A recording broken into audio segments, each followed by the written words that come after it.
പാലും പഴവും വെച്ച് ഒരു അടിപൊളി സ്നാക്കായാലോ?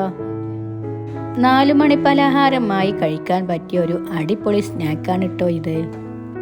അതിനായി ഒരു വലിയ പഴം കട്ട് ചെയ്തെടുക്കാം. ഇനി കാഷ്യൂവും കിസ്മിസും നെയ്യിലിട്ട് വറുത്തെടുക്കുക. കൂടെ ഈ പഴവും നെയ്യിൽ വാട്ടിയെടുക്കുക.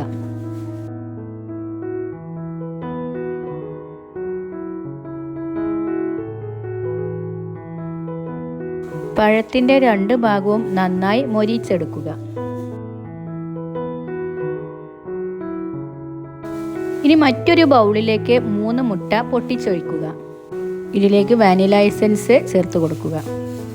ശേഷം ഇതിലേക്ക് 1 കപ്പ് പാല് ആഡ് ചെയ്ത് കൊടുക്കാം.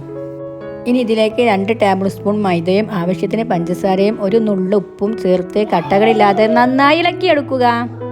ഇനി ഈ ബാറ്റർ മൊരിച്ചെടുത്ത പഴത്തിലേക്ക് ഒഴിച്ചു കൊടുക്കുക. ലോ ഫ്ലെയിമിൽ 10 മിനിറ്റ് വേവിച്ചെടുക്കുക. വെന്ത് വന്ന ഇതിലേക്ക് കാഷ്യൂവും കിസ്മിസും ആഡ് ചെയ്ത് കൊടുക്കുക. വളരെ ടേസ്റ്റിയായ കുട്ടികൾക്കൊക്കെ ഒരുപാട് ഇഷ്ടപ്പെടുന്ന ഈവനിംഗ് സ്നാക്ക് ഇവിടെ റെഡി ആയിട്ടുണ്ട്. ഇതുപോലെയുള്ള സിമ്പിൾ റെസിപ്പികൾക്ക് എൻ്റെ ചാനൽ സബ്സ്ക്രൈബ് ചെയ്യൂ. Thank you.